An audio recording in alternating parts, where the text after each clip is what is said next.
আমাদের আসরে আজকের গল্প হেমেন্দ্র কুমার রায় রচিত মুখ আর মুখোশ। কিন্তু তার আগে আমাদের চ্যানেলটিকে সাবস্ক্রাইব করবেন এবং বেল আইকনটি প্রেস করে নোটিফিকেশন বারটিকে অন করে রাখবেন আমাদের পরবর্তী যে কোনো গল্প সবার প্রথম শুনতে। ভালো লাগলে শেয়ার করবেন এবং কমেন্টে জানাবেন আপনাদের মতামত। শুরু হচ্ছে আজকের গল্প, হেমেন্দ্র কুমার রায় রচিত মুখ আর মুখোশ, প্রথম পর্ব।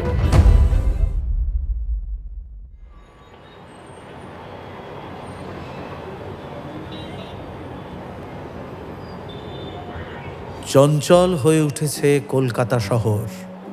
কলকাতার চঞ্চলতা নতুন কিছু কথা নয়।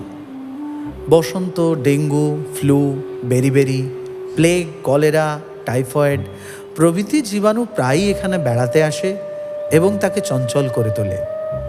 সাম্প্রদায়িক দাঙ্গা হাঙ্গামাতেও সে অচঞ্চল থাকতে পারে না। আজকাল উড়োজাহাজি বোমার ভয়েও সে চঞ্চল হয়ে ওঠে ক্ষণে ক্ষণে। কিন্তু আমি ওরকম চঞ্চলতার কথা বলছি না। মাসখানেক আগে শ্যামলপুরের বিখ্যাত জমিদার কমলকান্ত রায়চৌধুরী কলকাতা এসেছিলেন বড়দিনের উৎসব দেখার জন্য। তার একমাত্র পুত্রের নাম বিমলকান্ত, বয়স 10 বৎসর। একদিন সকালে সে বাড়ি সংলগ্ন বাগানে খেলা করছিল। তারপর অদৃশ্য হয়েছে হঠাৎ। লোহার ব্যবসায়ী বাবু পতিতপাবন নন্দী ক্রোড়পতি হয়েছেন বলে বিখ্যাত। তার টাকা অসংখ্য বটে, কিন্তু সন্তান সংখ্যা মাত্র 2টি, একটি ছেলে একটি মেয়ে। ছেলেটির বয়স মোটে 8 বৎসর। পাড়ারই স্কুলে সে পড়ে, কিন্তু একদিন স্কুলে গিয়ে আর ফিরে আসেনি। পরদিনও না, তারও পরদিনও না। তারপর প্রায় 20 দিন কেটে গিয়েছে। আজ পর্যন্ত তার আর কোনো খবরই পাওয়া যায়নি। দুর্জয়গড়ের করদ মহারাজা স্যার সুরেন্দ্র প্রতাপ সিংহ বাহাদুর বড়দিনে বড়লাটের সঙ্গে সাক্ষাৎ করবার জন্য কলকাতায় এসেছিলেন। তার সিংহাসনের উত্তরাধিকারী হচ্ছেন যুবরাজ বিজয় প্রতাপ। বয়স 4 বৎসর মাত্র। গত পরশু রাত্রে ধাত্রী গঙ্গাবাই যুবরাজকে নিয়ে ঘুমোতে যায়, কিন্তু গতকাল সকালে উঠে দেখা গেছে যুবরাজ বিছানায় নেই। সারা রাজবাড়ি খুঁজেও যুবরাজকে পাওয়া যায়নি। রাত্রির অন্ধকার যুবরাজকে যেন নিঃশেষে গ্রাস করে ফেলেছে। না, গঙ্গাবাই কোনো রকম সন্দেহের অতীত। তার বয়স 60 বৎসর। ওর মধ্যে 50 বৎসর কাটিয়েছে সে দুর্জয়গড়েরই প্রাসাদে। বর্তমান মহারাজা পর্যন্ত তারই হাতে মানুষ। সুতরাং অকারণেই কলকাতা চঞ্চল হয়ে ওঠেনি। 1 মাসের মধ্যে 3টি শ্রেষ্ঠ পরিবারের বংশধর অদৃশ্য। চারিদিকে বিষম সাড়া পড়ে গিয়েছে। ধনীরা শঙ্কিত, জনসাধারণ চমকিত এবং পুলিশেরা ব্যতিব্যস্ত।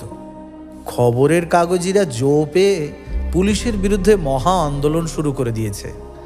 এমনকি গুজব শোনা যাচ্ছে যে দুর্জয়গড়ের যুবরাজের অন্তর্ধানের পর গভর্নমেন্টেরও নাকি টনক নড়েছে। সরকারের তরফ থেকে পুলিশের ওপরে এসেছে নাকি জোর হুমকি। কিন্তু পুলিশ নতুন কোনো তথ্যই আবিষ্কার করতে পারেনি। সম্ভ্রান্ত ও ধনী পরিবারের 3টি বংশধর 1 মাসের ভিতর নিরুদ্দেশ হয়েছে। ব্যাস, এইখানেই সমস্ত খোঁজাখুঁজির শেষ। তারা কেন অদৃশ্য হয়েছে, কেমন করে অদৃশ্য হয়েছে এবং অদৃশ্য হয়ে আছেই বা কোথায়, এ সমস্তই রহস্যের ঘোর মায়াজালে ঢাকা। কলকাতায় মাঝে মাঝে ছেলে ধরার উৎপাত হয় শুনি, কিন্তু ছেলে ধরারা ধনী গরিব বাছাবাছি করে বলে শুনিনি। তারা ছেলে ধরত নির্বিচারে এবং গরিবের ছেলে চুরি করারই সুযোগ পেত বেশি। এও শোনা যায় যে সন্ন্যাসীরা নিজেদের চেলার সংখ্যা বাড়াবার জন্য এবং বেদেরা নিজেদের দল বৃদ্ধি করবার জন্যই ওভাবে ছেলে চুরি করে। আবার অধিকাংশ ক্ষেত্রেই ওই ছেলে ধরার গুজব যে বাজে হুজুক বলে প্রমাণিত হয়েছে এ সত্যও কারোর কাছে জানতে বাকি নেই। কিন্তু এবারের ঘটনাগুলো একেবারে নতুন রকম। প্রথমত, চুরি যাচ্ছে কেবল ধনীদেরই সন্তান। দ্বিতীয়ত, 3টি ছেলেই আপন আপন পিতার সম্পত্তির একমাত্র উত্তরাধিকারী। এবং তৃতীয়ত, কেউ যে এদের ধরে নিয়ে গেছে এমন কোনো প্রমাণও নেই। হেমন্ত নিজের চিরদিনের অভ্যাস মতো ইজি চেয়ারে অর্ধশায়িত অবস্থায় 2 চোখ মুদে আমার কথা ও যুক্তি শুনে যাচ্ছিল নীরবে। হঠাৎ ঘরের কোণে ফোন যন্ত্রটা বেজে উঠল ক্রিং ক্রিং শব্দে।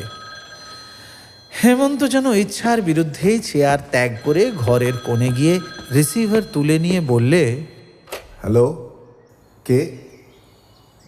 ও হ্যাঁ, আমি অধম হেমন্ত। প্রণত হই অ্যাসিস্ট্যান্ট কমিশনার সাহেব। আপনার পদোন্নতির জন্য কনগ্রাচুলেশন।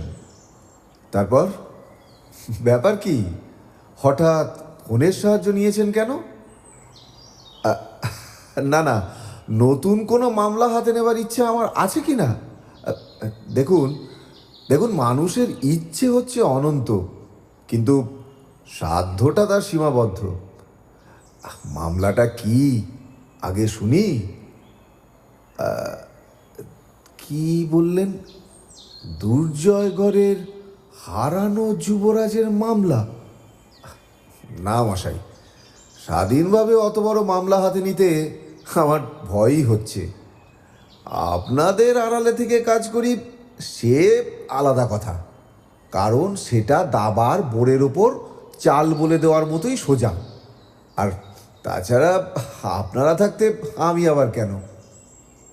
কি বলছেন? খোদ মহারাজের ইচ্ছে মামলাটা আমি গ্রহণ করি? বলেন কি? হ্যাঁ, আমি কি এত বড় বিখ্যাত লোক হয়ে উঠলাম নাকি? কে আবার কি বলছেন? আমার কোনো আপত্তি শুনবেন না। দুর্জয়গড়ের প্রাইভেট সেক্রেটারির সঙ্গে 10 মিনিটের মধ্যে এখানে এসে আমায় আক্রমণ করবেন? বেশ বেশ বেশ, আক্রমণ করুন, তাতে ক্ষতি নেই। কিন্তু আত্মরক্ষা করবার জন্য যদি না বলার প্রয়োজন হয় তাহলে আমার মুখ কিন্তু বন্ধ থাকবে না, এটা কিন্তু আগে থেকেই বলে দিলুম। রিসিভারটা যথাস্থানে রেখে হেমন্ত আমার কাছে এসে বললে, রবিন, সব শুনলে তো? হ্যাঁ, পুলিশের সতীশবাবু তাহলে তোমার ঘাড়েই মামলাটা চাপাতে চান? হেমন্ত কোনো জবাব দিলে না। নিজের চেয়ারে বসে পড়ে কিছুক্ষণ চুপ করে কি যেন ভাবতে লাগলো। তারপর বললে, এ মামলাটা ঘাড়ে নেওয়া কি আমার পক্ষে উচিত হবে? কেন হবে না? স্বাধীনভাবে কখনো কোনো কাজ বা এরকম মামলা নিয়ে নাড়াচাড়া করিনি। তাতে কি হয়েছে? শনৈ পর্বত লঙ্ঘনম। তুমি ভুল করছো রবিন।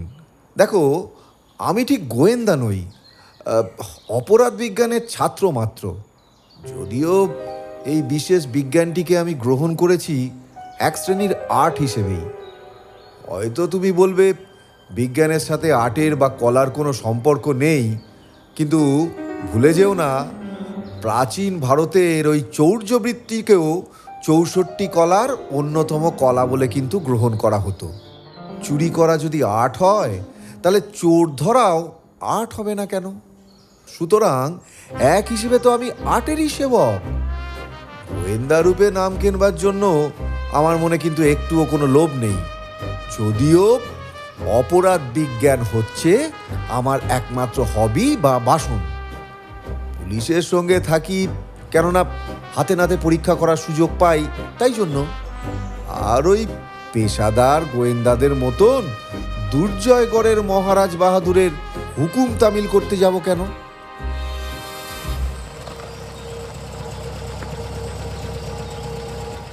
হেমন্ত আরও কি একটা যেন বলতে যাচ্ছিল, কিন্তু বাড়ির সামনের রাস্তায় একখানা মোটর এসে দাঁড়ানোর শব্দ শুনে চুপ করে গেল।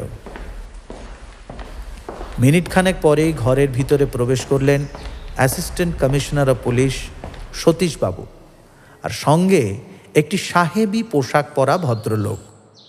তার মুখখানি হাসি খুশি মাখা, সুন্দর বলিষ্ঠ চেহারা, বয়স আন্দাজ 40-এর ভেতরেই। সতীশবাবুই প্রথমে বললেন, মিস্টার গাঙ্গুলি, ইনি হচ্ছেন হেমন্তবাবু, আর উনি ওনার বন্ধু রবীনবাবু। হেমন্তবাবু, ইনি হচ্ছেন মিস্টার গাঙ্গুলি, দুর্জয়গড়ের রাজা বাহাদুরের প্রাইভেট সেক্রেটারি। অভিবাদনের পালা শেষ হলো। মিস্টার গাঙ্গুলি বিস্ময় প্রকাশ করে বললেন, হেমন্তবাবু, আপনার বয়স এত অল্প, এই বয়সেই আপনি এমন নাম কিনেছেন? হেমন্ত হাসি মুখে উত্তর দিলে, আমি যে নাম কিনেছি, আমার পক্ষে এটাই তো একটা আশ্চর্য সংবাদ। বিলক্ষণ। আপনি নাম না কিনলে মহারাজা বাহাদুর আপনাকে নিযুক্ত করার জন্য এত বেশি আগ্রহ প্রকাশ করতেন না। মিস্টার গাঙ্গুলি সরলভাবে হেমন্তের সুখ্যাতি করবার জন্যই কথাগুলি বলেছিলেন, কিন্তু ফল হলো উল্টো। হেমন্তের মুখ রাগে লাল হয়ে উঠল। রূঢ়স্বরে সে বললে, নিযুক্ত? নিযুক্ত মানে কি? যুবরাজের মামলাটা মহারাজা বাহাদুর আপনার হাতে অর্পণ করতে চান। এই জন্য তিনি প্রচুর পারিশ্রমিক দিতেও রাজি আছেন। মামলার কিনারা হলে যথেষ্ট পুরস্কারও দেবেন তিনি। ধন্যবাদ মিস্টার গাঙ্গুলি। মহারাজ বাহাদুরকে গিয়ে জানাবেন হেমন্ত চৌধুরী জীবনে কোনো পারিশ্রমিক বা পুরস্কারের লোভে কোনো কাজ করেনি। সতীশবাবু, এ মামলার সঙ্গে আমি কোনো সম্পর্ক রাখার ইচ্ছা বোধ করছি না। সতীশবাবু খুব ভালো করেই হেমন্তকে চিনতেন। তিনি বেশ বুঝলেন যে তার ঘা লেগেছে কোথায়। তাড়াতাড়ি বলে উঠলেন, মিস্টার গাঙ্গুলি, হেমন্তবাবু আমাদের মতন পেশাদার নন। উনি এসছেন এই লাইনে স্রেফ শখের খাতিরে। টাকার লোভ উনি কিছুমাত্র করেন না। মিস্টার গাঙ্গুলি এইবার অপরাধীর মতো সংকুচিত হয়ে বললেন, মাফ করবেন হেমন্তবাবু, আমি না জেনে আপনার সেন্টিমেন্টে আঘাত দিয়েছি। মিস্টার গাঙ্গুলির বিনীত মুখ ও ভীত কথা শুনে এক মুহূর্তে হেমন্তের রাগ জল হয়ে গেল। সে হো হো করে হেসে উঠে বললে, ঠিক আছে মিস্টার গাঙ্গুলি, কোনো ভয় নেই।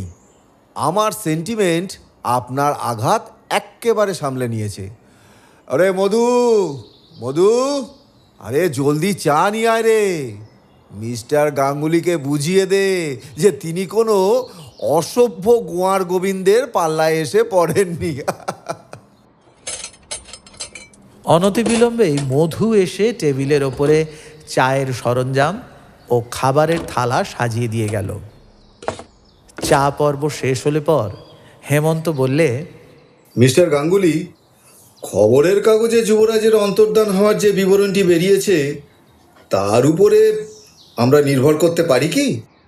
অনায়াসে। কাগজওয়ালারা আমাদের নতুন কিছু বলবার ফাঁকই রাখেনি। না না, ফাঁক আছে, নিশ্চয়ই আছে। কারণ কাগজওয়ালাদের কথা মানলে বিশ্বাস করতে হয় যে যুবরাজের রক্ত মাংসের দেহ সকলের অগোচরে হঠাৎ হাওয়া হয়ে শূন্যে মিলিয়ে গিয়েছে। না না, অতটা বিশ্বাস করার দরকার নেই, কারণ ঘটনাস্থলে আমি নিজেই গিয়েছি। রাজা বাহাদুর গড়িয়াহাটার রোডের একখানা মস্ত বাগান বাড়ি ভাড়া নিয়েছেন। যুবরাজের ঘর বাড়ির শেষ প্রান্তে, দোতলায়। বাড়ির চারিদিকে 8 ফুট উঁচু পাঁচিল। একে এই ব্ল্যাকআউটের অন্ধকার, তাই কুয়াশা ভরা শীতের রাত, আর তার উপরে বাগানটাও পুরনো গাছপালায় ঝুপসি। বাইরের কোনো লোক অনায়াসেই পাঁচিল টপকে সকলের অগোচরে যুবরাজের ঘরের তলায় গিয়ে দাঁড়াতে পারে। কিন্তু দোতলায় যুবরাজের ঘরের ভিতরে সে ঢুকবে কি করে? অত্যন্ত সহজে। সহজে? আপনি কি ভুলে যাচ্ছেন? গঙ্গাবাই বলেছেন ঘরে ঢুকে সে দরজায় খিল লাগিয়ে দিয়েছিল, আর সকালে উঠে খিল খুলেছিল নিজের হাতে। গঙ্গাবাইয়ের সাবধানতা হয়েছিল একচক্ষু হরিণের মতো। যুবরাজের ঘরের সঙ্গে সংলগ্ন বাথরুমের দরজাটা ছিল খোলা, এটা বুঝতে পেরেছেন? বাগান থেকে ম্যাথর আসবার জন্য বাথরুমের পেছনে যে কাঠের সিঁড়ি ছিল, বাইরের যে কোনো লোক সেই সিঁড়ি বেয়ে উঠে প্রথমে বাথরুমে, তারপরে যুবরাজের ঘরে ঢুকতেই পারে। যাক, যুবরাজের অন্তর্ধানের রহস্যটা যখন পরিষ্কারই হয়ে গেল, তখন এতদিন পরে আমার আর ঘটনাস্থলে যাওয়ার দরকার নেই। কিন্তু এখন কথা হচ্ছে, এই চুরিটা করলো কে? অন্য সময় হলে আমি রাজবাড়ির লোককে সন্দেহ করতুম, কিন্তু আপাতত সেটা করতে পারছি না। কেন? এই মাসেই এর আগে কলকাতায় একই রকম আরও দুটো ঘটনা হয়েছে। ও দুটো ঘটনা যখন ঘটে, তখন ওই দুর্জয়গড়ের মহারাজ এই কলকাতায় পদার্পণ করেননি। সুতরাং বোঝাই যাচ্ছে শহরে এমন একদল দুষ্টের আবির্ভাব হয়েছে, ছেলে চুরি করাই যাদের প্রধান উদ্দেশ্য। আমার মতে এই তিনটে ঘটনা একই দলের কীর্তি। হ্যাঁ, আমিও আপনাদের মতেই সায় দিই। কিন্তু ওই চোর চরিত্রের একটা রহস্য আমরা সকলেই জানি। প্রত্যেক শ্রেণীর চোর নিজের বিভাগ ছাড়া অন্য বিভাগে সচরাচর হাত দিতে চায় না। যারা সাইকেল চুরি করে, বারবার ধরা পড়া সত্ত্বেও তারা চিরদিন ওই সাইকেল চোরই থেকে যায়। আর একদলের বাঁধা অভ্যাস, রাত্রে গৃহস্থের ঘরে ঢুকে যা কিছু পাওয়া যায় চুরি করে পালানো। এমনি নানা বিভাগে নানা বিশেষজ্ঞ চোর আছে, কদাচ তারা আপন আপন অভ্যাস ত্যাগ করে। কিন্তু এরকম ছেলে চোরের দল এদেশে নতুন নয় কি? শুনেছি আমেরিকায় এরকম ছেলে চোরের উৎপাত অত্যন্ত বেশি। হ্যাঁ, কাগজে আমিও পড়েছি বটে। দেখুন সতীশবাবু, আপনি কল্পনাও করতে পারবেন না যে আমেরিকার ধনকুবেররা এইসব ছেলে চোরের ভয়ে কতটা তটস্থ হয়ে থাকে। তাদের ছেলেদের সঙ্গে সঙ্গে ফেরে মাইনে করা প্রাইভেট ডিটেকটিভরা। তবুও প্রায় নিত্যই শোনা যায় এক এক ধনকুবেরের ছেলে চুরি যাচ্ছে আর চোরেদের কাছ থেকে চিঠি আসছে, হয় এত টাকা দাও, নইলে তোমার ছেলেকে মেরে ফেলবো। কিন্তু আমাদের এই চোরের দলের উদ্দেশ্য কিছুই বোঝা যাচ্ছে না। তিনটি ধনীর বংশধর চুরি গেল, কিন্তু কোনো ক্ষেত্রেই নিষ্ক্রয়ের টাকা আদায় করবার জন্য চিঠি আসেনি। এখনো আসেনি বটে, কিন্তু শীঘ্রই এসে যাবে বোধহয়। এ কথা কেন বলছেন? দেখুন, আমার যা বিশ্বাস, শুনুন বলি, এই ছেলে চুরিগুলো যে একজনের কাজ নয় সেটা বেশ বোঝা যাচ্ছে। কারণ লক্ষ্য করলেই আন্দাজ করা যায়, প্রত্যেক ক্ষেত্রে গৃহস্থের অভ্যাস প্রভৃতির দিকে ভালো করে তারা নজর রেখেই কাজটা করেছে। আর এজন্য দীর্ঘকাল আর একাধিক লোকের দরকার। কিন্তু মূলে আছে যে একজনেরই মস্তিষ্ক, তাতে কোনো সন্দেহ নেই। সে নিশ্চয়ই এদেশে নতুন কিংবা অপরাধ ক্ষেত্রে নেমেছে এই প্রথম। কারণ এ শ্রেণীর অপরাধ কলকাতায় কিন্তু আগে ছিল না। সেই লোকটি একদল লোক সংগ্রহ করে বেছে বেছে ছেলে চুরি আরম্ভ করেছে। তার বাছার মধ্যেও বেশ তীক্ষ্ণ দৃষ্টির পরিচয় আছে। গরিবের ছেলে নয়, সাধারণ ধনীর ছেলেও নয়। যারা অদৃশ্য হয়েছে তারা কিন্তু প্রত্যেকেই পিতার একমাত্র পুত্র এবং বিশাল সম্পত্তির অধিকারী। এই নির্বাচনের ব্যাপারেও একমাত্র মস্তিষ্কের সন্ধান পাওয়া যাচ্ছে। হ্যাঁ সতীশবাবু, একটা কথা মানতেই হবে, এ চোর দুর্জয়গড়ের রাজবাড়ি সম্পর্কীয় লোক নাও হতে পারে। কারণ মহারাজা সদল বলে কলকাতায় আসবার অনেক আগেই ঠিক একই রকম ট্রেডমার্ক মারা আরও দুটো ছেলে কিন্তু চুরি হয়ে গেছে। সতীশবাবু বলছেন চোরের উদ্দেশ্য বোঝা যাচ্ছে না। কিন্তু আমার মতে একটু চেষ্টা করলেই সেটা কিন্তু বোঝা যায়। এই ছেলে চোরদের দলপতি বড়ই চতুর ব্যক্তি। হ্যাঁ, অপরাধ ক্ষেত্রে সে নতুন পথ অবলম্বন করেছে বলেই সন্দেহ হচ্ছে। হয়তো সে রীতিমতো শিক্ষিত ব্যক্তিও। এখনও যে সে নিজের উদ্দেশ্য জাহির করেনি তার একমাত্র কারণ হচ্ছে পুলিশকে সে গোলকধাঁধায় ফেলে রাখতে চায়। চোর যে টাকা আদায়ের লোভেই চুরি করেছে এ সত্য গোড়াতেই প্রকাশ করতে কিন্তু সে রাজি নয়। কারণ এই সূক্ষ্ম বুদ্ধি শিক্ষিত চোর জানে প্রথমেই পুলিশ আর জনসাধারণ ছেলে চুরির উদ্দেশ্য যদি ধরে ফেলে কেবল তার স্বার্থসিদ্ধির পথই সংকীর্ণ হয়ে আসবে না, তার ধরা পড়বার সম্ভাবনাও থাকবে যথেষ্টই। তাই সে পুলিশ আর জনসাধারণের অন্ধতা দূর করতে চায়নি। কিন্তু আপনারা নিশ্চয়ই জানবেন, আজ হোক বা কাল হোক চোরের উদ্দেশ্য আর বেশি দিন কিন্তু গোপন থাকবে না। তা সতীশবাবু, আজ এই পর্যন্তই। আমাকে আরও কিছুটা ভাববার সময় দিন। আচ্ছা, কাল সকালে কি একবার বেড়াতে বেড়াতে এদিকে আসতে পারবেন? আপনার সঙ্গে আমার কিছু গোপন পরামর্শ আছে।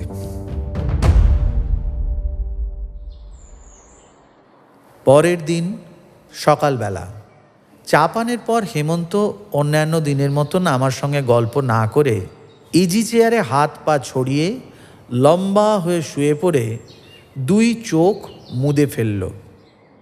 বুঝলুম নতুন মামলাটা নিয়ে সে এখন মনে মনে জল্পনা কল্পনায় নিযুক্ত।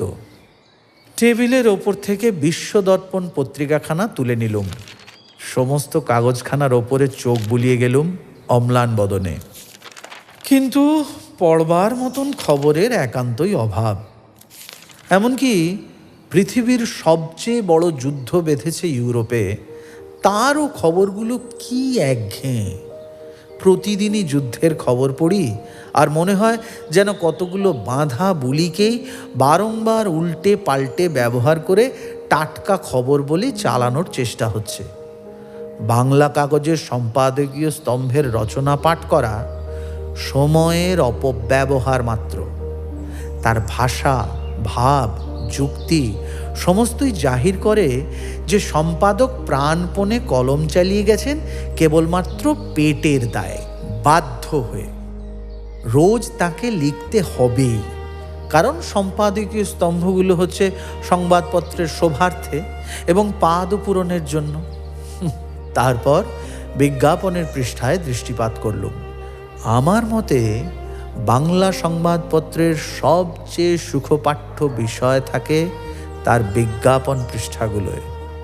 তার প্রধান কারণ বোধহয় বাংলার কাগুজে লেখক বা সহকারী সম্পাদকের মসি কলঙ্কিত কলমগুলো এই বিভাগে অবাধ বিচরণ করবার অধিকার থেকে বঞ্চিত। ছত্রে ছত্রে কি বৈচিত্র্য, মানুষের মনোবৃত্তির কত রকম পরিচয়। কেউ বলছেন 4 আনায় 1 ভরি সোনা বিক্রি করবেন, কেউ বা এমন উদার যে ট্যাঁকের কড়ি ফেলে কাগজে বিজ্ঞাপন দিয়ে বিনামূল্যে বিতরণ করবেন যে কোনো দুরারোগ্য রোগের মহৌষধ। কেউ প্রচার করছেন তিনি বুড়োকে ছোঁড়া করবার উপায় আবিষ্কার করে ফেলেছেন। কোথাও আবার বৃদ্ধ পিতা তার পলাতক পুত্রকে অন্বেষণ করছেন। কোথাও আবার প্রাচীন বর তৃতীয় পক্ষের বউ পাওয়ার জন্য বলছেন তিনি বরপণ চান না। এইসব পড়তে পড়তে চোখের সামনে কত রঙের, কত মজার ছবি জেগে ওঠে। মনে হয় দুনিয়াটা কি অপূর্ব। কিন্তু হঠাৎ একটা বিজ্ঞাপনের দিকে দৃষ্টি আমার আকৃষ্ট হলো। সেটি হলো এই, কি রাজকুমার তুমি মোহনবাবুকে দ্বীপ বাড়িতে লইয়া উপস্থিত হইও, তাহার সঙ্গে পরে উৎসবের কর্তব্য বাবুরা পত্রে সমস্ত জানাইবেন। ভাষাটা কেমন খটোমটো লাগলো, কেমন যেন আড়ষ্ট। দেশে ডাকঘর এবং সুলভ ডাক টিকিট থাকতে কেউ এমন বিজ্ঞাপন দিয়ে অর্থ আর সময় নষ্ট করতে চায়? মানে চাইবে কেন? সাধারণ পত্র তো এই খবরের কাগজের আগেই যথাস্থানে গিয়ে পৌঁছতে পারত। না, বিজ্ঞাপনদাতাদের নির্বুদ্ধিতা দেখে নিজের মনেই বললুম, আশ্চর্য। কিন্তু হেমন্ত চোখ খুলে বললে, কি আশ্চর্য রবিন, আবার নতুন ছেলে চুরি গেল নাকি? না, কি একটা লোক কাগজে বিজ্ঞাপন দিয়ে নিজের নির্বুদ্ধিতা জাহির করেছে। দেখি দেখি। বলে হেমন্ত হাত বাড়ালে। কাগজখানা আমি তার দিকে এগিয়ে দিলুম। হেমন্ত বিজ্ঞাপনটার দিকে তাকিয়ে প্রায় 5-7 মিনিট কাল স্থির ও নীরব হয়ে বসে রইল। আমি বললুম, কি হে, তোমার ভাব দেখলে তো মনে হয় তুমি যেন কোনো মহাকাব্যের রস আস্বাদন করছো। তাই করছি রবিন, তাই করছি। তবে কাব্য নয়, নাটক। নাটক? একটি অপূর্ব নাটকের অভিনেতাদের কথা ভাবছি। ওই বিজ্ঞাপন দেখে? এটি সাধারণ বিজ্ঞাপন নয়, তবে এটি হচ্ছে কোডে, অর্থাৎ সাংকেতিক শব্দে লেখা একখানি পত্র। আরে কি বলছো কি তুমি? পৃথিবীতে কত রকম পদ্ধতিতে সাংকেতিক লিপি রচনা করা যেতে পারে সে সম্পর্কে খান কয়েক বই কিন্তু আমার লাইব্রেরিতে আছে। এই সাংকেতিক লিপিতে খুব সহজ একটি পদ্ধতি অবলম্বন করা হয়েছে। আমাকে বুঝিয়ে দাও। দেখো, এই সাংকেতিক লিপিতে প্রত্যেক শব্দের পরের শব্দকে ত্যাগ করলেই আসল অর্থ কিন্তু প্রকাশ পাবে। এই বিরাম চিহ্নগুলো, অর্থাৎ এই কমা, দাড়ি প্রভৃতি, এগুলো কিন্তু ধর্তব্য নয়। ওগুলো ব্যবহার করা হয়েছে কেবল বাইরের চোখকে ঠকাবার জন্য। এখন পড়ে দেখো, বুঝতে পারছো কি না? আমি কাগজখানা নিয়ে পড়লুম।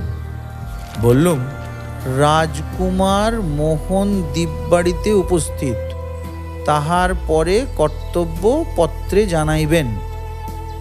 বাবা, এই হেমন্ত, কথাগুলো মানে বোঝা যাচ্ছে বটে, কিন্তু মানে এই কথাগুলো বলবার জন্য সাংকেতিক শব্দের প্রয়োজন হলো কেন? হেমন্ত ভাবতে ভাবতে ধীরে ধীরে বললে, এখনই ঠিক স্পষ্ট করে বুঝতে পারছি না বটে, তবে খানিকটা আন্দাজ করলে ক্ষতি নেই। দেখো, এই রাজকুমার অর্থে না হয় ধরলুম রাজার কুমার, কিন্তু মোহনদ্বীপ বাড়ি বলতে কি বোঝাতে পারে? ওটা কি কোনো স্থান বা গ্রামের নাম? তা ধাঁ করে আমার মাথায় একটা সন্দেহ খেলে গেল। আমি তাড়াতাড়ি বাধা দিয়ে তাকে বলে উঠলুম, হেমন্ত, হেই, তুমি কি বলতে চাও দুর্জয়গড়ের যুবরাজের অন্তর্ধানের সঙ্গে এই সাংকেতিক পত্রের কোনো সম্পর্ক আছে? এখনো অতটা নিশ্চিত আমি হতে পারিনি, তবে যুবরাজ অদৃশ্য হয়েছেন আজ থেকে 3 দিন আগে। এরই মধ্যে সাংকেতিক লিপিতে ওই রাজকুমার শব্দটি দেখে মনে খানিকটা খটকা লাগছে বই কি। চিঠিখানা পড়লে মনে হয় কেউ যেন কাউকে গোপনে জানাতে চাইছে রাজপুত্রকে আমরা মোহনদ্বীপ বাড়িতে এনে হাজির করেছি, এরপর আমরা কি করব আপনি পত্র দ্বারা জানিয়ে দিন। কিন্তু রবিন, আমার এই অনুমান অসঙ্গত কিনা তা জানবার কিন্তু কোনো উপায় নেই। হ্যাঁ, কিন্তু ডাকঘর থাকতে এভাবে চিঠি লেখা কেন? ওরা বোধহয় ডাকঘরকে নিরাপদ মনে করে না। হয়তো ভাবে ডাকঘর কর্তৃপক্ষের সঙ্গে পুলিশের যোগাযোগ থাকা অসম্ভব নয়। দেখো, যাকে চিঠি লেখা হচ্ছে তার সঙ্গে পত্রপ্রেরক নিজে মুখোমুখি দেখা করেও তো সব বলতে পারে। তাও হয়তো নিরাপদ নয়। ধরো, দলপতিকেই সব কিছু জানানো দরকার, কিন্তু এই দলপতি থাকতে চায় দল থেকে বিচ্ছিন্ন হয়ে সকলের চোখের আড়ালে।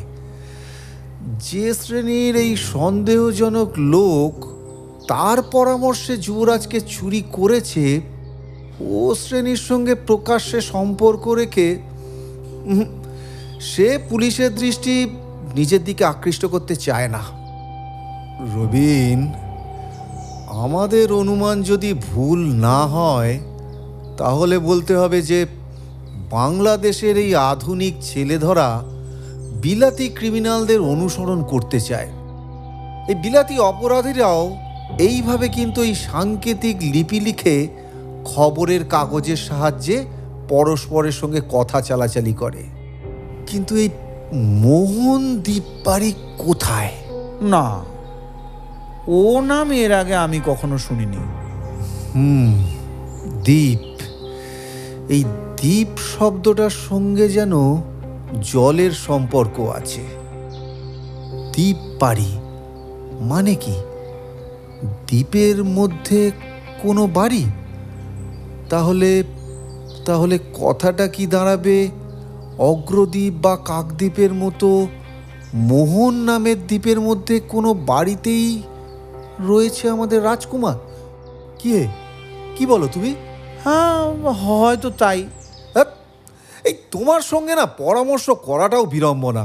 তুমি তো নিজে কিছু মাথা ঘামাবে না, খালি আমার কথারই প্রতিধ্বনি করবে। তার বেশি সামর্থ্য আমার তো নেই ভাই। হেমন্ত চিন্তিত মুখে কিছুক্ষণ মৌন হয়ে রইল। তারপর হঠাৎ সমুজ্জ্বল মুখে বলে উঠল, আরে ঠিক ঠিক ঠিক, পত্র প্রেরক কারুর কাছ থেকে জানতে চেয়েছে অতঃপর তার কি করা কর্তব্য। কি কেমন? হ্যাঁ, তাহলে ওই খবরের কাগজের স্তম্ভেই এর উত্তরটাও নিশ্চয়ই প্রকাশিত হবে। সম্ভব। রবিন, তুমি জানো, আরে আমাদের বিশেষ বন্ধু চিন্তাহরণ চক্রবর্তী, আরে উনি হচ্ছেন তো আমাদের বিশ্ব দর্পণের সম্পাদক। আরে তা আবার জানি না। প্রত্যেক বছরই বিশ্ব দর্পণের বিশেষ বিশেষ সংখ্যার জন্য আমাকে কবিতা আর গল্প লিখতে হয় যে। তবে এই চিন্তাহরণই এবারে তার নামের সার্থকতা প্রমাণিত করবে। মানে? আমাদের চিন্তা হরণ করবে, অর্থাৎ এই সাংকেতিক লিপির উত্তর বিশ্ব দর্পণে এলেই সেখানে আমাদের হস্তগত হবে। কিন্তু তাহলে কি চিন্তাহরণের সম্পাদকীয় কর্তব্য পালনে ত্রুটি হবে না? আরে রেখে দাও তো তোমার ওই ছেদ কথা। এমন বিপজ্জনক অপরাধী গ্রেপ্তারে সাহায্য করলে তার পুণ্য হবে, হে পুণ্য হবে।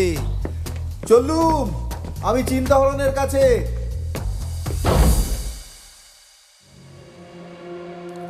শুনছেন আসরে গপ্প প্রেজেন্টস হেমেন্দ্র কুমার রায় রচিত মুখ আর মুখোশ প্রথম পর্ব। তার আগে আমাদের চ্যানেলটিকে সাবস্ক্রাইব করবেন, ভালো লাগলে গপ্পটিকে লাইক করবেন, কমেন্টে জানাবেন নিজেদের মতামত, গল্পটিকে শেয়ার করে পৌঁছে দিন আপনাদের প্রিয়জনের কাছে। তাহলে বাকিটা শোনা যাক।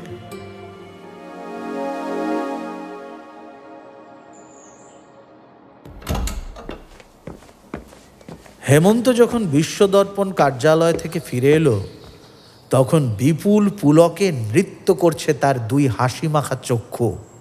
আমি বললুম, কি হে, ভারী খুশি যে? হেমন্ত ধপাস করে তার ইজি চেয়ারের ওপর বসে পড়ে বললে,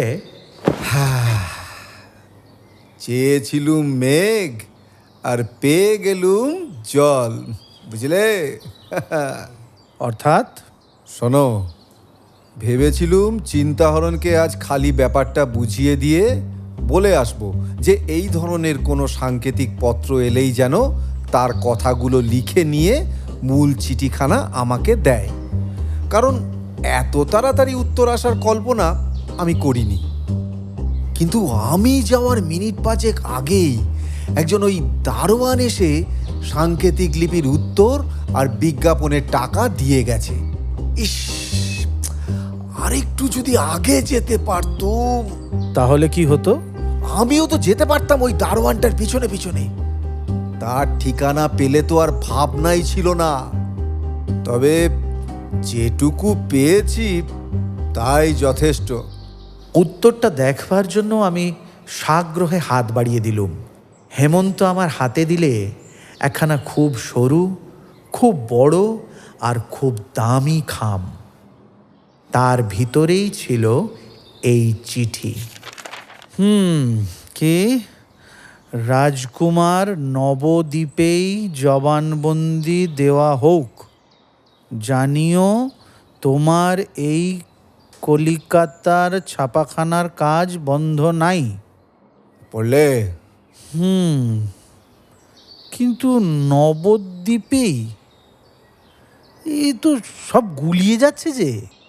আহা, কিচ্ছু গুলোবে না। নবদ্বীপ আর জবানবন্দির মাঝে হাইফেন আছে দেখেছো? তার মানে নব আর জবান এই দুটো আলাদা আলাদা শব্দ বলে ধরা হয়েছে। এইবার একটা অন্তর বাজে শব্দ ফেলে দিয়ে পড়ো দেখি। দাঁড়াও দাঁড়াও, কি রাজকুমার দ্বীপেই বন্দি হোক। আচ্ছা, তোমার কলিকাতায় কাজ নাই। ও রবিন, দুটো বিজ্ঞাপনেরই পাঠ উদ্ধার করলে তো। এখন তোমার মত কি? বন্ধু, তোমাকে বন্ধু বলে ডাকতে পারাটাও না আমার সৌভাগ্য। কি তোমার সূক্ষ্ম দৃষ্টি! এই বিজ্ঞাপনের প্রথমটা হাজার হাজার লোকের চোখে পড়েছে। তাদের মধ্যে কত পুলিশের লোকও আছে যারা চোর ধরার জন্য মনে মনে খুঁজে বেড়াচ্ছে 7 পৃথিবী। কিন্তু এর পাঠোদ্ধার করতে পেরেছো একমাত্র তুমি। আরে থাক থাক, আমাকে একেবারে সপ্তম স্বর্গে তুলে দিও না রবিন। পৃথিবীর জ্যান্ত মানুষকে স্বর্গে পাঠানো শুভাকাঙ্ক্ষীর কাজ নয়। আগেই বলেছি, এই কোডটা হচ্ছে অত্যন্তই সহজ। যে কোনো লোক লক্ষ্য করলেই আসল অর্থ আবিষ্কার করতে পারে। কিন্তু তা না পারবার একমাত্র কারণ হবে অধিকাংশ লোকই হয়তো বিজ্ঞাপনটা পড়বে না, বা যারা পড়বে তারাও এর গূঢ় অর্থ বোঝবারও চেষ্টা করবে না। যাকে এখন তাহলে কাজের কথাই হোক। তাহলে বোঝা যাচ্ছে আমার অনুমানই সত্য। বিজ্ঞাপনের রাজকুমারী হচ্ছেন দুর্জয়গড়ের যুবরাজ। না, তাতে আর সন্দেহ নেই। আর যুবরাজকে কোনো দ্বীপে বন্দি করে রাখা হয়েছে এবং সম্ভবত তার নাম মোহন দ্বীপ। তারপর আরও কিছু জানতে চাও তো? এই চিঠির কাগজ আর খামখানা পরীক্ষা করো। খাম আর কাগজখানা বারবার উল্টে পাল্টে দেখে আমি বললুম, বৃথা চেষ্টা করে আর হাস্যাস্পদ হতে ইচ্ছা করছে না। যা বলবার তুমিই বলো। উত্তম। প্রথমেই দেখো খাম আর কাগজ কত পুরু আর দামি। গৃহস্থ তো দূরের কথা, বাংলাদেশের বড় বড় ধনী পর্যন্ত ওই রকম দামি খাম আর কাগজ ব্যবহার করে না। যে ওই চিঠি লিখেছে সে ধনী কিনা জানি না, কিন্তু সে যে অসাধারণ শৌখিন মানুষ তাতে কোনো সন্দেহই নেই। আর এটাও বোঝা যাচ্ছে যে সাধারণ অপরাধীর মতন সে কোনো নিম্ন স্তরের লোকও নয়। কেমন? মানলুম। বেশ, চোখ আর আলোর মাঝখানে রেখে এবার কাগজখানা পরীক্ষা করো। ভিতরে সাদা অক্ষর ফুটে উঠল। এখানে লেখা রয়েছে মেড ইন ক্যালিফোর্নিয়া। আমি যতদূর জানি ক্যালিফোর্নিয়াতেই তৈরি ওই রকম খাম আর চিঠির কাগজ কলকাতায় কিন্তু পাওয়া যায় না। অবশ্য এ বিষয়ে ভালো করে খোঁজ নিয়ে সন্দেহ দূর করব। আপাতত তাহলে এটাই ধরে নেওয়া যাক, এই খাম আর কাগজ কলকাতার নয়। তাতে কি বোঝায়? তাতে এই বোঝায় যে ছেলে চোরদের দলপতি আমেরিকা প্রত্যাগত। আচ্ছা, তুমি কোন প্রমাণে এই পত্রলেখককেই দলপতি ধরে নিচ্ছ? দেখো, এই লোকটা দলপতি না হলে প্রথম পত্রের লেখক এর কাছে তার কর্তব্য কি জানতে চাইতো না। ঠিক ঠিক, একদম ঠিক। তাহলে এখন কি দাঁড়ালো? আমেরিকা থেকে কলকাতায় এমন একজন লোক ফিরে এসেছে, সে ধনী আর খুব শৌখিন। আমেরিকায় ওই কিডন্যাপিং বা ধনীর ছেলে চুরি করা হচ্ছে একটা, বলতে পারো, অত্যন্ত চলতি অপরাধ। বছরে বছরে সেখানে এমনি কত ছেলেই যে চুরি যায় তার কোনো সংখ্যা নেই। সেই দুষ্ট বুদ্ধি মাথায় নিয়েই আমেরিকা ফেরত লোকটি কলকাতায় এসে নতুন রকম অপরাধের সৃষ্টি করেছে। সে সাহেব বা ভারতের অন্য জাতের লোক নয়, কারণ বাংলায় সে চিঠি লিখতে পারে। নিশ্চয়ই সে ভদ্রলোক এবং শিক্ষিত। সে নিজের একটি দলও গঠন করেছে। খুব সম্ভব এই দলের অধিকাংশ লোকই পাকার দাগী অপরাধী, বা বলতে পারো ওই নিম্ন শ্রেণীর সন্দেহজনক লোক। কারণ দলপতি প্রকাশ্যে তাদের সঙ্গে সম্পর্ক রাখতে ইচ্ছুক নয়, পুলিশের নজরে পড়বার ভয়। আমি চমৎকৃত কণ্ঠে বলে উঠলুম, এই 3-4 লাইনের বিজ্ঞাপন তোমাকে এত কথা জানিয়ে দিলে? হেমন্ত মাথা নেড়ে বললে, কিন্তু এ সমস্ত মেঘের প্রাসাদ ভাই, মেঘের প্রাসাদ। বাস্তবের এক ঝড়ে এরা যে কোনো মুহূর্তে হুড়মুড় করে ভেঙে পড়তে পারে। এসব এখনো প্রমাণরূপে ব্যবহার করা অসম্ভব, কারণ পরিণামে হয়তো দেখা যাবে এর অনেক কিছুই আসল ব্যাপারের সঙ্গে মিলছে না। হে, তবু আশা করি তুমি অনেকটাই অগ্রসর হয়েছ। হ্যাঁ, অনেকটা হয়তো এগিয়েছি ঠিকই, কিন্তু ওই অন্ধকারের ভিতরেই। কে কে এই আমেরিকা ফেরত লোক? আর মোহনদীপই বা কোথায়? ঠিক ঠিক, এই গেজেটিয়ারটা খুঁজে দেখো তো। তখনই বই এনে খুঁজে দেখলুম, কিন্তু ভারতের কোথাও মোহনদ্বীপের নাম পাওয়া গেল না। হেমন্ত বললে, হয়তো ওটা স্থানীয় নাম, কিংবা ছেলে চোরের দল কোনো বিশেষ স্থানকে নিজেদের মধ্যে ওই নামে ডাকে। ঠিক তখনই বৈঠকখানার বাইরে পায়ের শব্দ শোনা গেল। হেমন্ত বললে, সাবধান রবিন, তুমি কিন্তু বড়ই পেট আলগা। বোধহয় সতীশবাবু আসছেন। তার কাছে এখনই কোনো কথা নয়, কারণ আমি নিজেই এখনো পুরোপুরি নিশ্চিত হইনি। হ্যাঁ, ঠিকই বলেছে হেমন্ত, সতীশবাবুই বটে। ঘরে ঢুকেই সতীশবাবু জিজ্ঞাসা করলেন, কে হেমন্তবাবু, ভেবে চিনতে হদিস কিছু পেলেন? হেমন্ত হাসতে হাসতে উত্তর দিলে, হদিশ? পেয়েছি বই কি। কি? হদিশ পেয়েছি কল্পনার, যেটা ওই কবিবর রবিনেরই একচোট। বুঝলুম না। হ্যাঁ, ওই রবিনের মতো আমি কবিতা লিখছি না বটে, তবে ওই কল্পনা ঠাকুরানীর আঁচল ধরে বাছা বাছা স্বপনের ছবি দেখছি। তাতে আমার সময় কাটছে ঠিকই, কিন্তু পুলিশের কোনো কাজে কিন্তু তারা লাগবে না। আসন গ্রহণ করে সতীশবাবু বললেন, কিন্তু আমরা বহু কষ্টে 2-1টি তথ্য আবিষ্কার করেছি, দেখুন আপনার কাজে লাগে কিনা। ধন্যবাদ, আমি উৎকণ্ঠ হয়ে রইলুম। যে রাত্রে দুর্জয়গড়ের যুবরাজ অন্তর্হিত হন, ঘাটির পাহারাদার দেখেছিল রাত 3টের সময় একখানা সাদা রঙের বড় মোটর গাড়ি গড়িয়াহাটার রোড দিয়ে দক্ষিণ দিকে ছুটে যাচ্ছিল। এটা খুব বড় তথ্য নয়। না না, তারপর রাত প্রায় 3:15 সময় ঠিক ওই রকমই একখানা বড় সাদা রঙের গাড়ি দেখেছিল টালিগঞ্জের কাছে আরেক পাহারাওয়ালা। তারপর রাত 3:30 কাছাকাছি ডায়মন্ড হারবার রোডে অবিকল ওই রকম একখানা গাড়ি যাচ্ছিল বলে জানা গেছে। সাদা রঙের গাড়ি? আগে হ্যাঁ। তারপর রাত 4টের পর বাঁশরার কাছেও এক চৌকিদার ওই রকমই একখানা গাড়ি যেতে দেখেছে। তারপর ভোরবেলায় দেখা যায় ক্যানিংয়ের দিক থেকে ওই রকমই একখানা সাদা গাড়ি ফিরে আসছে। গাড়ির ভিতরে ছিল কেবল ড্রাইভার, বুঝেছেন? সেখানা ট্যাক্সি। হেমন্ত দাঁড়িয়ে উঠে সাগ্রহে বললে, সেই ট্যাক্সির কোনো খোঁজ পেয়েছেন? না, তার নাম্বার জানা যায়নি, তবে অনুসন্ধান চলছে। তা এই তথ্যটাকে আপনি সন্দেহজনক মনে করছেন কেন?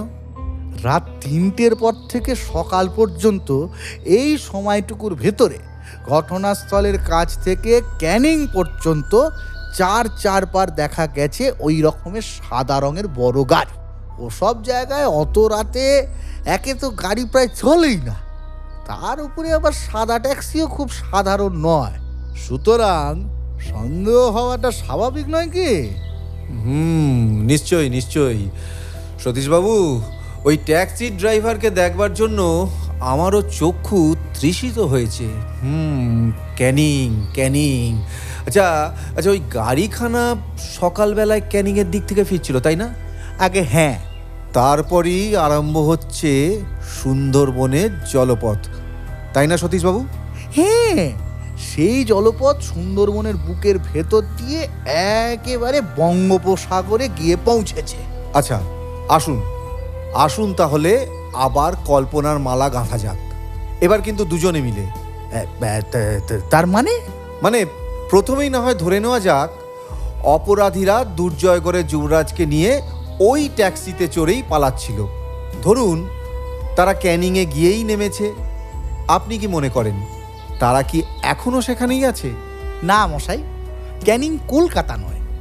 তার সমস্তটা তন্ন তন্ন করে খোঁজা হয়েছে, কিন্তু কোনো অপরাধীদের পাত্তাও পাওয়া যায়নি। ধরুন স্থলপথ ছেড়ে অপরাধীরা অবলম্বন করেছে জলপথ, কিন্তু জলপথে তারা কোথায় যেতে পারে? সতীশবাবু সচকিত স্বরে বলে উঠলেন, তাই তো হেমন্তবাবু, আপনার ওই ইঙ্গিতটা অত্যন্ত মূল্যবান। এটা তো আমরা ভেবে দেখিনি। আচ্ছা, তারা কোথায় যেতে পারে বলুন তো? সমুদ্রে? আহা, সমুদ্রে গিয়ে তাদের কি লাভ? নৌকা চড়ে অকুলে ভাসার জন্য তারা যুবরাজকে চুরি করেছে নাকি? হ্যাঁ, তবে হয়তো তারা কোনো দ্বীপে টিপে গিয়ে উঠেছে, কিংবা জলপথে খানিকটা এগিয়ে পাশের কোনো গাঁয়ে টায়ে নেমেছে। আমার দৃঢ় বিশ্বাস তারা উঠেছে কোনো দ্বীপের উপরেই। তা আপনার এই দৃঢ় বিশ্বাসের কারণটা কি? আমি প্রমাণ পেয়েছি, তাই অকাট্য প্রমাণ। বলেন কি মশাই? এতক্ষণ তো আমায় কিছুই বলেননি। বলিনি, তার কারণ এতক্ষণ আমার প্রমাণকে অকাট্য বলে মনে করতে পারিনি, তাই।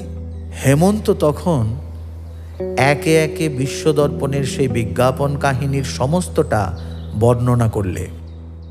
অপরাধীদের দলপতি সম্বন্ধে তার ধারণাও সে গোপন রাখলে না। প্রশংসায় উচ্ছ্বসিত হয়ে সতীশবাবু বলে উঠলেন, হেমন্তবাবু বাহাদুর, আপনি বাহাদুর হেমন্তবাবু। দলে দলে পুলিশ দেশে দেশে ছোটাছুটি করে মরছে, আর আপনি এই ছোট্ট বৈঠকখানার 4 দেওয়ালের মাঝখানে ইজি চেয়ারে বসে এর মধ্যেই এতখানি অগ্রসর হতে পেরেছেন। না মশাই, আমাকে একবার ওই ইজি চেয়ার ছেড়ে বিশ্বদর্পণের আপিসেও কিন্তু ছুটতে হয়েছিল। ওটাকে আবার ছোটা বলে নাকি? ও তো হাওয়া খেতে যাওয়া। কিন্তু ওই মোহনদ্বীপ কোথায়? মোহনদ্বীপ? ও দ্বীপের নাম আমি এই প্রথম শুনলাম। সমুদ্রের কাছে সুন্দরবনের নদীর মোহনায় আমি ছোট বড় অনেক দ্বীপই দেখেছি। ছেলে চোরের দল হয়তো ওদের মধ্যেই একটা কোনো অনামা দ্বীপে গিয়ে আশ্রয় নিয়েছে, আর নিজেদের মধ্যে তাকে ডাকতে শুরু করেছে এই নতুন নামে। খুব সম্ভবত তাই। কিন্তু ওখানকার সমস্ত দ্বীপের ভেতর থেকে এই একটি বিশেষ দ্বীপ খুঁজে বের করা তো বড় চারটিখানি কথা নয় মশাই। না, তার উপরে ওভাবে খোঁজাখুঁজি করলে বিপদের সম্ভাবনাই রয়েছে। কি বিপদ? অপরাধীরা একবার যদি সন্দেহ করে যে পুলিশের সন্দেহ গিয়েছে ওই দিকেই, তাহলে কিন্তু তারা যুবরাজকে হত্যা করে তাদের বিরুদ্ধে সবচেয়ে বড় প্রমাণ লুপ্ত করে দ্বীপ থেকে কেটে পড়তে পারে। বটেই তো। তার চেয়ে আর এক উপায়ে খোঁজ নেওয়া যাক। মনে হচ্ছে ছেলেচোরেরা প্রায় ওই ক্যানিং থেকে নৌকা ভাড়া নিয়ে ওই দ্বীপে যায়, এবং আমার স্থির বিশ্বাস যে ক্যানিংয়ের মাঝিদের কাছ থেকে গোপনে সন্ধান নিলে ওই মোহন দ্বীপের পাত্তা পাওয়া অসম্ভব নয়। হ্যাঁ, ঠিক ঠিক ঠিক। আর সঙ্গে সঙ্গে কলকাতায় চলুক ছেলে চোরদের সর্দারের সন্ধান। কি বলেন? আমাকে আর জিজ্ঞাসা করছেন কেন? যা বলবার তা তো আপনিই বাতলে দিচ্ছেন। কিন্তু আপাতত আমাদের এই আবিষ্কার আমাদের মধ্যেই ধামাচাপা থাক। 3 দিন কেটে গেল। ছেলে চোরদের সম্বন্ধে আর নতুন কিছুই জানা গেল না। হেমন্তের সমস্ত মস্তিষ্ক জগৎ জুড়ে বিরাজ করছে আমেরিকা ফেরত এক অদেখা অজানা শৌখিন ব্যক্তি এবং মোহন নামক কোনো অচেনা দ্বীপ। কিন্তু অনেক মাথা খাটিয়েও কোনো রকম সুরাহা হলো না। আমেরিকার ভদ্রলোক করতে লাগলেন পুরোদস্তুর অজ্ঞাতবাস, এবং মোহনদ্বীপ হয়ে রইল রূপকথারই মায়াদ্বীপের মতন মিথ্যা। এর মধ্যে মিস্টার গাঙ্গুলির আবির্ভাব হচ্ছে এবেলা ওবেলা। দোটানায় পড়ে ভদ্রলোকের অবস্থা বড়ই কাহিল হয়ে উঠেছে।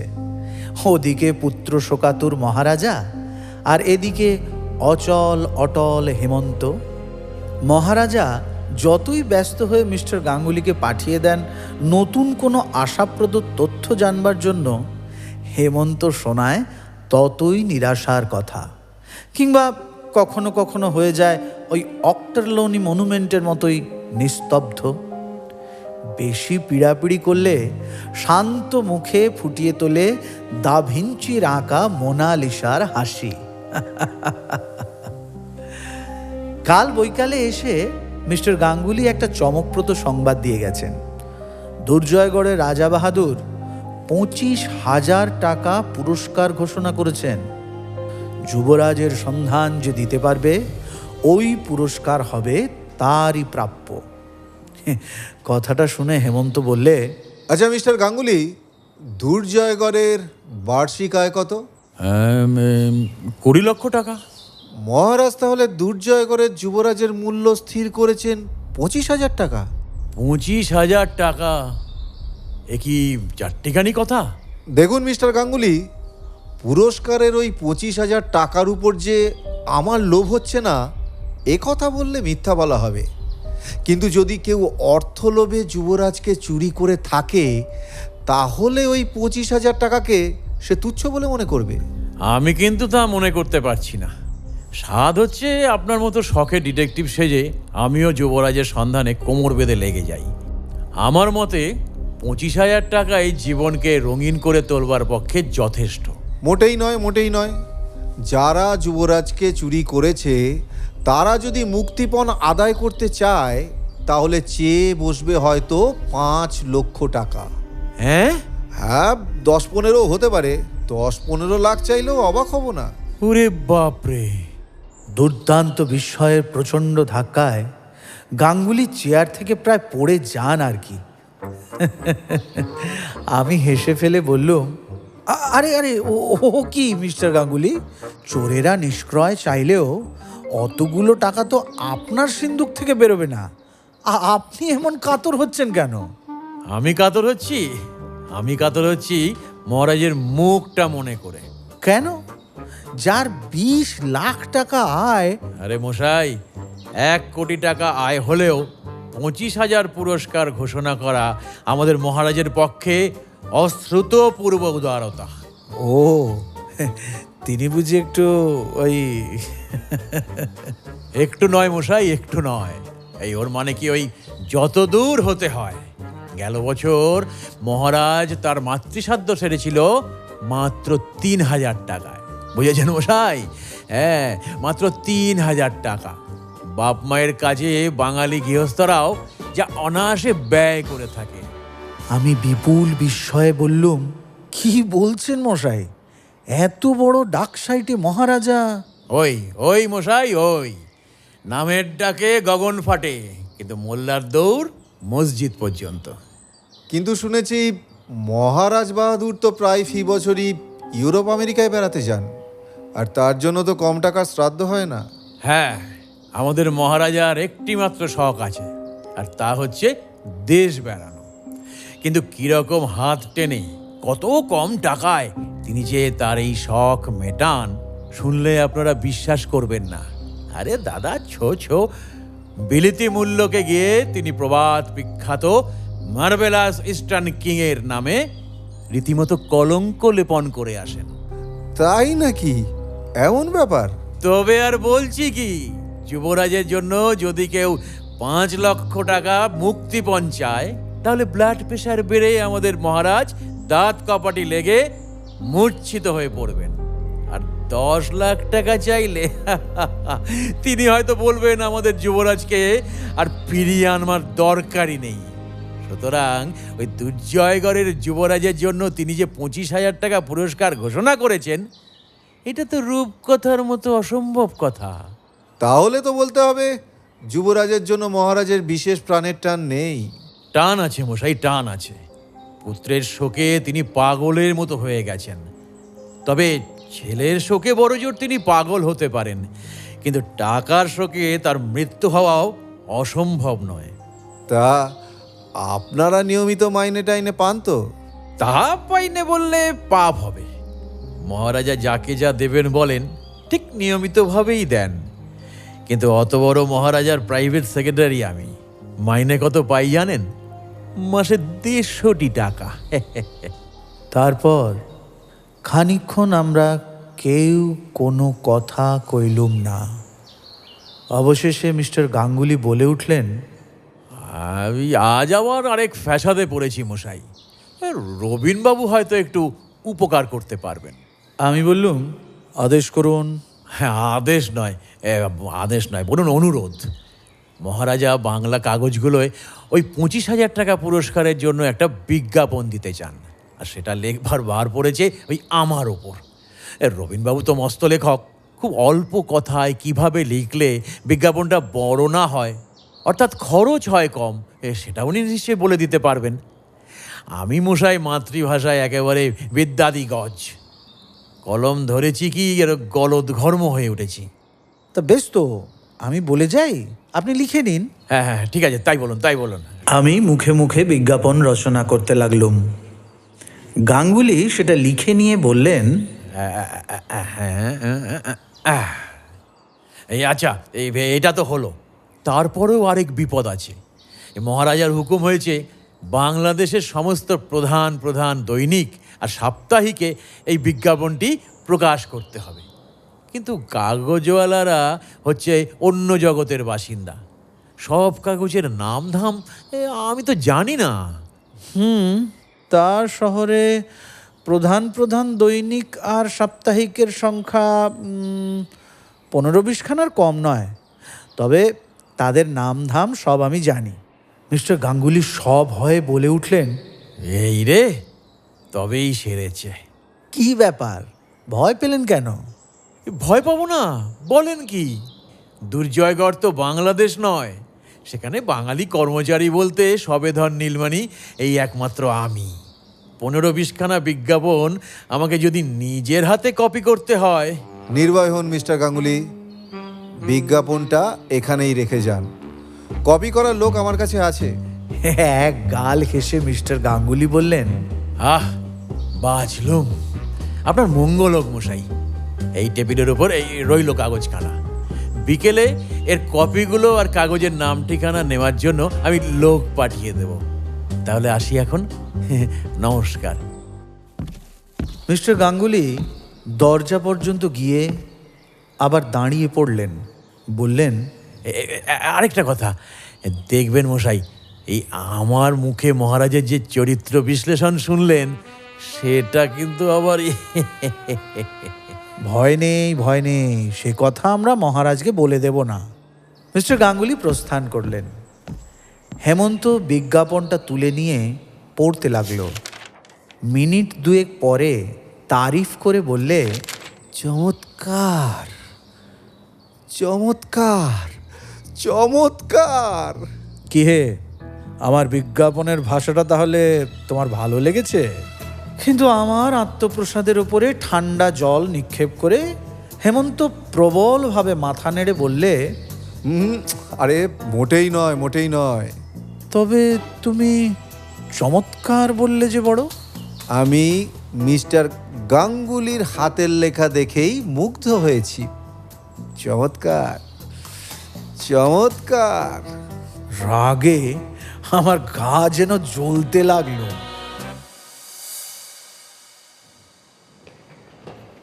হেমন্তর সঙ্গে আজ আমিও মহারাজা বাহাদুরের ওখানে গিয়েছিলাম। যুবরাজের জন্য মহারাজা এমন অস্থির হয়ে উঠেছেন যে হেমন্তকে বাধ্য হয়ে তার কাছে যেতেই হলো। মহারাজ প্রথমেই জানতে চাইলেন তদন্ত কত দূর অগ্রসর হয়েছে।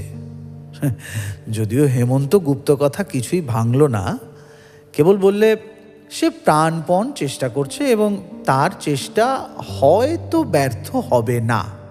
কিন্তু এই রকম উড়ো কথায় মহারাজা খুশি হলেন না। রাগ করে বাঙালি পুলিশ ও গোয়েন্দাদের উপরে কতগুলো মহা হানিকর বিশেষণ প্রয়োগ করলেন। যদিও পুত্র বিচ্ছেদে ব্যাকুল মহারাজের এই বিরক্তি হেমন্ত নিজের গায়ে মাখলে না। হাসি মুখে বিদায় নিয়ে চলে এলাম আমরা।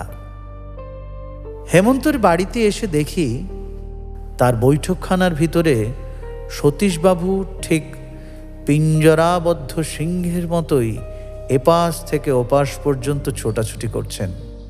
হেমন্তকে দেখেই বলে উঠলেন, ব্যাস ব্যাস মশাই ব্যাস, এদিকে এত ভয়ানক কাণ্ড, ওদিকে আপনি গায়ে হাওয়া লাগিয়ে ঘুরে বেড়াচ্ছেন। হাওয়া খেতে নয় সতীশবাবু, গালাগাল খেতে গিয়েছিলুম। মানে? মানে এই দুর্জয় ঘরের মহারাজ বাহাদুরের মতে দুনিয়ার অকর্মণ্যতার শ্রেষ্ঠ আদর্শ হচ্ছে বাঙালি পুলিশ। আর আরে রেখে দিন আপনার দুর্জয়গড়ের তর্জন গর্জন, এদিকে ব্যাপার কি জানেন? প্রকাশ করুন। আপনার ভবিষ্যৎবাণী সত্য হলো। শ্যামলপুরের জমিদারের কাছে ছেলে চোরদের চিঠি এসেছে। মানে ওই কমলাকান্ত রায়চৌধুরীর কাছে? তাঁরই তো একমাত্র পুত্র সর্বপ্রথম চুরি যায়। হ্যাঁ, এই দেখুন। সতীশবাবুর হাত থেকে পত্রখানা নিয়ে হেমন্ত তার কাগজ পরীক্ষণ করে বললে,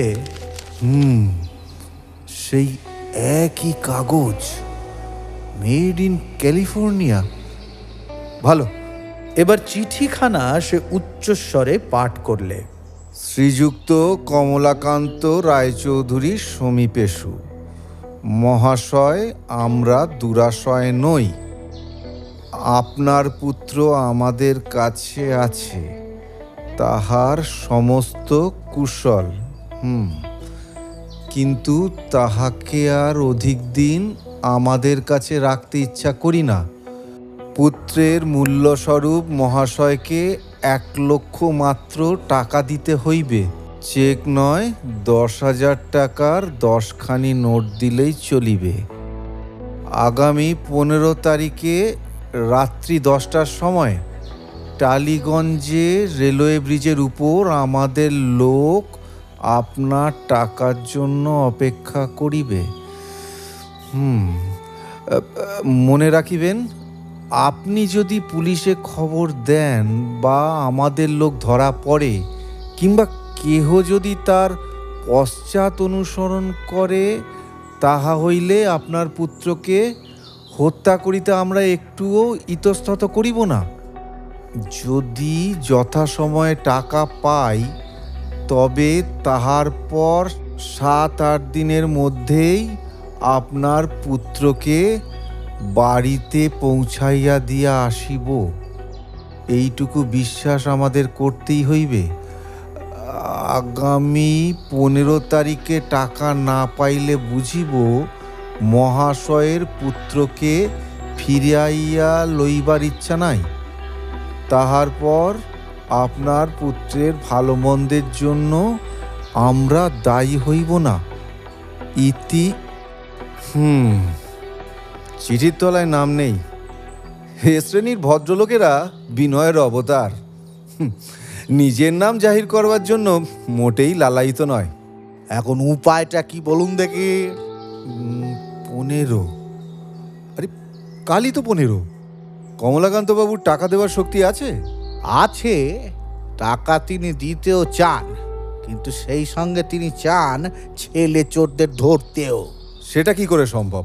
আরে চিঠিখানা পড়লেন তো, এই চোরেদের দুধ ধরা পড়লে বা তার পিছু নিলে কমলাকান্তবাবুর ছেলে কিন্তু বাঁচবে না। কিন্তু কমলাকান্তবাবু ছেলেকেও বাঁচাতে চান, আবার অপরাধীদেরও ধরতে চান। এ কিন্তু সম্ভব বলে মনে হচ্ছে না, কারণ এটাও তিনি বলেছেন যে যতদিন ছেলে চোরেদের হস্তগত থাকবে ততদিন আমরা কিছুই করতে পারবো না। তাহলে তো তাদের দুধকে ছেড়ে দিতে হয়। হ্যাঁ, তারপরে যেদিন তারা ছেলে ফেরত দিতে আসবে সেই দিনের জন্য আমাদের অপেক্ষা করতে হবে।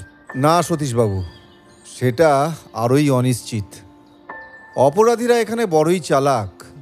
তারা কবে, কখন, কী উপায়ে ছেলেকে ফিরিয়ে দেবে সেসব কিন্তু কিছুই জানায়নি। হয়তো তারা বকশিস দিয়ে পথের কোনো লোককে ডেকে কমলাকান্তবাবুর ঠিকানায় তার ছেলেকে পৌঁছে দেওয়ার ব্যবস্থা করবে। তাকে গ্রেপ্তার করে আমাদের কোনো লাভই হবে না। যদি আমাদের কিছু করতেই হয় তবে কাল, অর্থাৎ 15 তারিখেই করতে হবে। তাহলে অপরাধীদের দুধ ধরা পড়বে, কমলাকান্তবাবুর লক্ষ টাকাও বাঁচবে, কিন্তু তার ছেলেকে রক্ষা করবে কে? মাথা খাটালে পৃথিবীর যে কোনো বিপদ থেকে উদ্ধার লাভের উপায় কিন্তু আবিষ্কার করা যায়। একটু একটু সবুর করুন সতীশবাবু, আগে চাটা আসুক, প্রাণ মন সব স্নিগ্ধ হোক, তারপর না হয় চায়ের পেয়ালায় তুমুল তরঙ্গ তুলতে কতক্ষণ। হ্যাঁ, ওরে মধু, চা। যথা সময়ে চা এলো। একটা পেয়ালা তুলে নিয়ে এক ঢোক চা পান করে হেমন্ত বললে,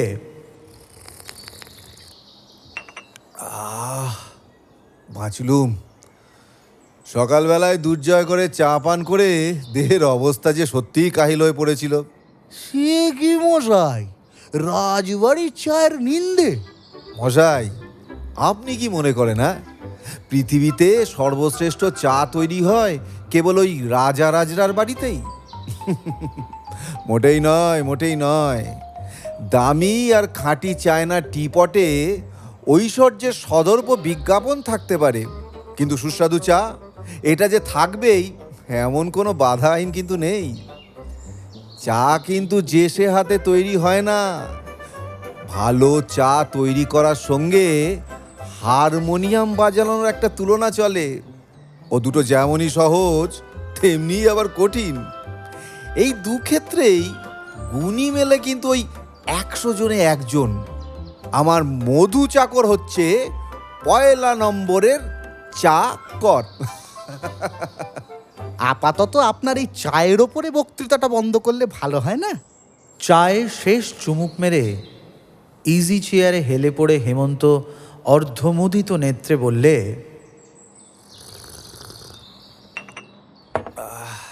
ব্যস্ত হবেন না সতীশবাবু, ব্যস্ত হবেন না।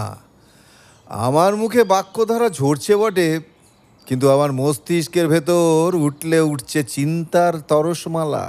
আমরা পুলিশ, প্রমাণ চাই। প্রমাণ? বেশ, দিচ্ছি। আসছে আগামীকাল রাত 10টার সময় টালিগঞ্জের রেলওয়ে ব্রিজের উপর ছেলে চোরদের দূত আসবে। আগে হ্যাঁ, তারপর কমলাকান্তবাবুর লোক তার হাতে লক্ষ টাকার নোট সমর্পণ করবে। আমাদের পুলিশের চর যাবে তার পিছনে পিছনে। আরে দেখ, পর্বতের মুশিক প্রসব, চোরেদের চিঠিতে তো কি লেখা আছে আমি কিন্তু সেটা ভুলিনি মশাই। পুলিশের চর এমনভাবে দূতের পিছনে যাবে সে একটুও কিন্তু কোনো সন্দেহ করতে পারবে না। দূত যদি অন্ধ আর নির্বোধ না হয় তাহলে সে ঠিক ধরতে পারবে কে তার পিছু নিয়েছে। না, ধরতে পারবে না। এখানে আপনারা ওই বিলাতি পুলিশের পদ্ধতি অবলম্বন করুন। তার পদ্ধতিটা কি শুনি? রাত 10টার ঢের আগে ঘটনাস্থলের চারিদিকে তফাতে তফাতে দলে দলে গুপ্তচরেরা ঘোরাফেরা করবে। মনে রাখবেন, এটা কিন্তু আপনার ওই 5-10 জনের কাজ নয়। তারপর যথা সময়ে চোরেদের দূত আসবে, টাকাও নেবে, তারপর স্বস্থানের দিকে প্রস্থান করবে। আর দূর থেকে তাকে অনুসরণ করবে আমাদের প্রথম চর। হ্যাঁ, দূতের লক্ষ্য নিশ্চয়ই তার উপর গিয়ে পড়বে, পড়ুক, ক্ষতি নেই। আমাদের প্রথম চর খানিকটা এগিয়েই দেখতে পাবে আর একজন নতুন লোককে, অর্থাৎ আমাদের দ্বিতীয় চরকে। প্রথম চর, তারপর সেই দ্বিতীয়কে ইঙ্গিতে দূতকে দেখিয়ে দিয়ে নিজে পিছিয়ে পড়বে, বা সে অন্যদিকেও চলে যেতে পারে। চোরেদের দূত সেটা দেখে ভাববে সে মিছেই সন্দেহ করছিল। ওদিকে আমাদের দ্বিতীয় চর কতকটা পথ পার হয়ে পাবে আমাদের তৃতীয় চরকে। তখন সে ওই তৃতীয়ের ওপর কর্মভার ফেলে দিয়ে নিজে সরে পড়বে। এইভাবে তৃতীয়র পর চতুর্থ, তারপর দরকার হলে পঞ্চম বা ষষ্ঠ চরেদের দূতের পিছু নিলেই আর কেউ কোনো সন্দেহ করতে পারবে না। চমৎকার, চমৎকার! এ তো আধুনিক পদ্ধতি। কিন্তু তারপর আমাদের আপাতত জানা দরকার ওই চোরেদের কলকাতার আস্তানাটা। হ্যাঁ, এখন কাউকে গ্রেপ্তার করাটা বুদ্ধিমানের কাজ হবে না, কারণ চোরেদের কবলে আছে তিনটি বালক, আর তারা যে কলকাতায় নেই এটা কিন্তু আমরা অলরেডি জানি। আগে তাদের ঠিকানাটা বার করি, তারপর তো অন্য কথা। এই কলকাতায় চোর ধরতে গিয়ে তাদের যদি মরণের মুখে এগিয়ে দিই, তাহলে তো আমাদের অনুতাপ করতে হবে সতীশবাবু। রোগী মেরে রোগ সারানোর কি কোনো মানে আছে?